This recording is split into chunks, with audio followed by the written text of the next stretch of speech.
안녕하세요. 놀라운논란의 미스터 논란입니다. 손흥민 선수 뛰고 있는 토트넘 소식 전달드리도록 하겠습니다. 손흥민 선수가 본격적으로 훈련에 참여하기 시작했습니다. 복귀했다라는 이야기가 들려오고 있는 가운데 이 토트넘의 빅뉴스가 있죠. 여러가지 이적에 대한 이야기들, 또 손흥민 선수에 대한 이야기가 여기에서도 나왔는데 어떤 이야기가 나왔는지, 그리고 깁스 화이트에 대한 이야기가 굉장히 많이 나오고 있어요. 이 부분에 대해서 지금 또 나오고 있는 이야기가 무엇인지 토트넘의 최근 소식들 빠르게 들어가 보시죠.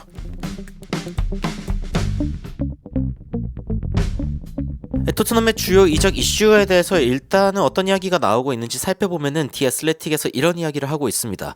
손흥민 그리고 로메로를 둘러싼 소문들이 있다. 그리고 이게 지금 새로운 감독 토마스 프랑크에게 좀 곤란한 문제가 되고 있다라고 이야기를 하고 있습니다. 이게 뭐냐면은 지금 손흥민 그리고 크리스티안 로메로 이 두 사람은 토트넘의 굉장히 큰 리더십이죠. 근데 이 두 사람에 대한 이적 루머가 있고 프랑크 감독은 지금 이 상황에서 굉장히 난감하다라는 이야기가 나오고 있는 것이죠. 지난 시즌 손흥민 선수는 어떻게 보면은 뭐 정점에 있는 기량을 보여주진 않았다. 이건 뭐 인정해야 되죠. 손흥민 선수의 어떤 부상 이슈도 있었고, 그런데 이 손흥민 선수가 여전히 토트넘 내에서 상징적인 존재고, 상징적인 뿐만이 아니라 사실 실력적으로도 절대적으로 손흥민 선수의 위치를 넘볼 수 있을 만한 선수가 없죠. 근데 설령 손흥민 선수가 이제 실력이 더 떨어지게 돼서 최고의 왼쪽 윙어가 아니게 되거나 혹은 이제 두 번째 옵션도 아니게 되더라도 프랑크 감독 입장에서는 선발 명단에서 제외시키기 어려운 인물이다라고 평가를 하고 있습니다. 왼쪽 윙어 중에서 최고가 아니다라고 이야기한 게 아니라 설령 그렇게 된다 하더라도 제외시키기 어려울 정도로 손흥민 선수의 어떤 영향력이 필드 내외로 되게 크다라고 이야기를 하고 있는 것이죠.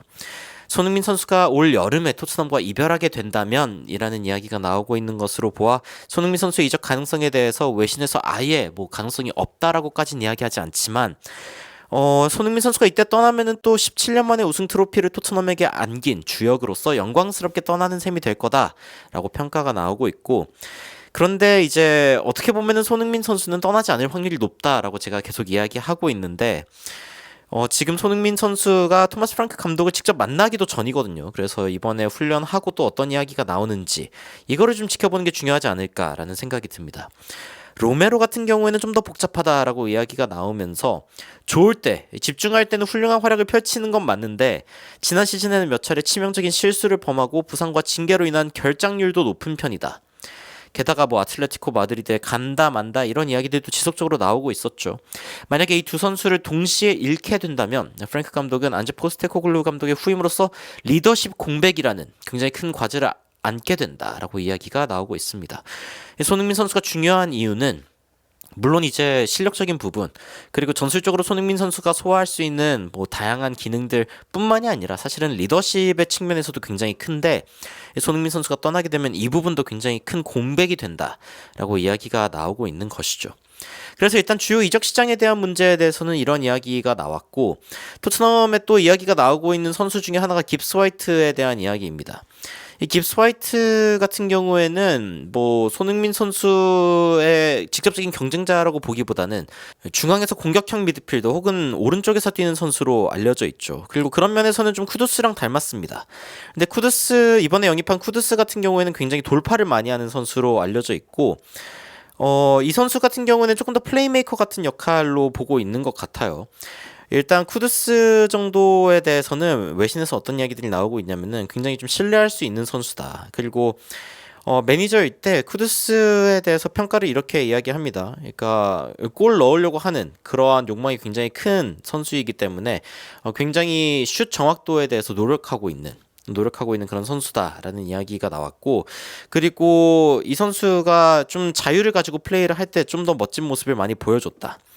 퍼포먼스적으로 봤을 때는 자신이 같이 일했던 선수 중에 굉장히 좋은 축에 최고의 선수에 속하는 그런 선수이다라고 이야기가 나왔고, 지금 이제 깁스 화이트랑 어떻게 보면은 직접적인 경쟁자가 되는 게 바로 모하메드 쿠두스일 확률이 높습니다. 둘 다 포지션이 정확하게 겹치기도 하고요. 근데 이 깁스 화이트에 대해서는 최근에 또 이야기가 나오죠. 어떤 이야기가 나오고 있냐면은 토트넘이 깁스 화이트의 그 바이아웃을 내고 데려오겠다라는 이야기가 나왔습니다. 그런데 갑자기 노팅엄 포레스트 쪽에서 잠깐만 이러면서 어떻게 깁스 화이트의 바이아웃 조항을 알아냈냐라고 물어보기 시작한 거죠. 이게 이유가 뭐냐면 깁스 화이트의 바이아웃 조항은 기밀 사항입니다. 그러니까 밖으로 알려지지 대외적으로 알려지지 않은 사항인데 근데 토트넘이 어떻게 알고 그 정확한 값을 내겠다고 했냐? 이거 이상하다라고 이제 생각한 거죠. 그래서 이거 구단과 허락 없이 선수와 대화를 나눈 토트넘이 불법을 저질렀다라고 지금 주장을 하고 있는 것입니다. 물론 이제 깁스 화이트를 판매하기 싫어하는 거는 아니지만 이러한 부분으로 인해서 이제 토트넘과의 협상에서 어떤 우위를 얻으려고 하는 그런 현상인 것 같기도 하고요. 이 부분에 대해서 이제 타임스에서도 이야기를 했는데 그래서 깁스 화이트의 케이스가 과연 얼마나 걸릴까, 이적이 확정되는 데에도 얼마나 걸릴까 뭐 이런 이야기들이 나오고 있습니다. 토트넘 팬들 같은 경우에는 사실은 이게 문제가 생긴 건지 아닌지 이건 별로 관심이 없습니다. 이게 만약에 불법이었다라고 하면은 그냥 돈 내고 이제 그 불법이어서 내야 되는 어떤 벌금이 있다면은 벌금 내고 그냥 데려오자 뭐 이런 식으로 이야기하고, 야 이렇게 법을 토트넘에게만 엄격하게 적용한 다음에 다시 또 바꾸는 거 아니냐 뭐 이런 식의 예측들도 나오고 있습니다만, 여하튼 제가 봤을 때는 문제 없이 토트넘에 올 확률이 좀 더 높지 않을까라는 생각이 기본적으로 듭니다. 물론 이제 이 과정에서 어떤 문제가 생긴다 하더라도 깁스 화이트는 토트넘에 올 확률이 높아 보이고요. 노팅엄은 지난 시즌에 기대 이상의 성적인 7위로 이제 마치게 되었는데 주요 선수인 엘랑가도 그렇고 깁스 화이트도 떠난다는 이야기가 나오니까 노팅엄이 이번 이적 시장에 주요 선수를 지키는 게 쉽지 않다라는 걸 좀 느끼고 있는 것 같아요. 그래서 괜히 토트넘에게 또 한번 시비를 걸어보고 있는 게 아닌가라는 생각이 듭니다. 근데 이 두 선수의 합류로 인해서 손흥민 선수의 어떤 입지에 문제가 생기는 거 아니냐 이런 이야기들을 많이 하시죠. 근데 사실은 깁스 화이트가 오는 거에 대해서, 그리고 모하메드 쿠두스도 그렇고 이 두 선수가 왔을 때 사실 가장 큰 타격을 받는 선수가 두 명 있다라고 지금 그 풋볼 런던에서 이야기를 하고 있습니다. 키 안지 포스테코글루 듀오, 그러니까 포스테코글루 감독에 있을 때 굉장히 핵심적이었던 듀오에게 약간 좀 문제가 생길 수 있다라고 이야기가 나오고 있는데, 첫 번째 선수는 바로 메디슨입니다. 그러니까 깁스 화이트 같은 경우에는 공격형 미드필더 역할을 할 확률이 굉장히 높고, 메디슨은 결국에는 붙박이 주전으로 나설 수 없는 상황이 되는 것이다 라고 이야기를 했습니다. 사실 지난 시즌도 붙박이 주전이었다라고 이야기하기는 좀 애매하죠. 기량이 왔다 갔다 했던 터라. 그리고 이제 중앙에서 메디슨 대신에 또 가끔 뛰기도 했던 클루셉스키에게도 마찬가지인데, 클루셉스키는 심지어 또 오른쪽 윙에서도 뛰는 선수이기 때문에 정확히 깁스 화이트랑 겹치죠. 모하메드 쿠두스랑도 겹치고, 그래서 이 두 선수의 어떤 입지가 좀 줄어들 수 있다라는 이야기가 외신에서 나오고 있습니다만, 손흥민 선수의 입지에 대한 이야기는 나오지 않습니다. 그러니까 지금 클루셉스키 같은 경우에는 좀 더 문제가 되고 있는 부분이 오른쪽에서 뛸 수 있는 윙어들도 너무 많다. 존슨, 오도베르, 양민혁, 쿠두스, 게다가 이제 깁스 화이트, 메디슨과 이제 10번 자리 경쟁도 하고, 클루셉스키에게는 가장 힘든 주전 경쟁의 해가 되지 않을까 라는 이야기가 나오고 있는 것이죠. 그래서 우리 국내 언론에서 이야기하고 있는 손흥민 선수의 입지나 이런 것들에 대해서는 제가 봤을 때는 전혀 문제가 없다. 다만 그래도 이야기할 수 있는 부분 중에 하나는 이 손흥민 선수의 대체자를 토트넘이 구하려고 하는 거는 맞다라는 부분인데, 알레스테어 골드 기자는 손흥민 선수의 상황에 대해서 일단 복귀 첫날에 체력 테스트를 진행했을 것, 그리고 아직 손흥민 선수가 구단과 심도 있는 대화는 진행하지 않았을 것이라고 판단을 하고 있습니다.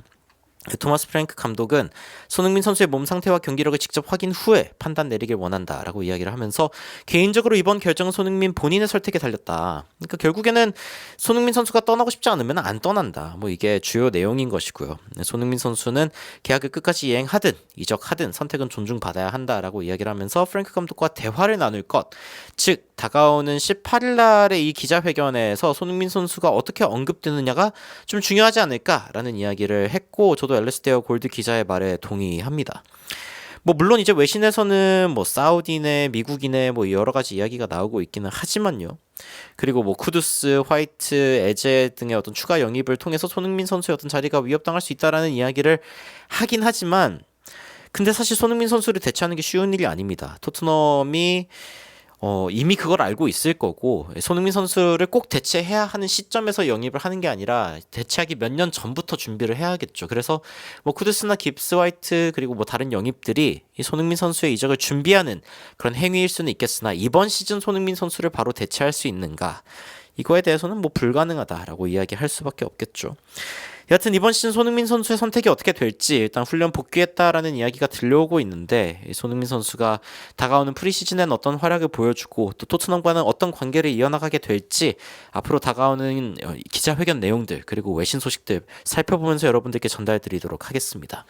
여러분들이 현재 토트넘의 상황에 대해서 어떻게 생각하고 계신지 궁금한데 댓글로 의견 남겨주시면 관련된 소식들 빠르게 또 전달드리도록 하겠습니다.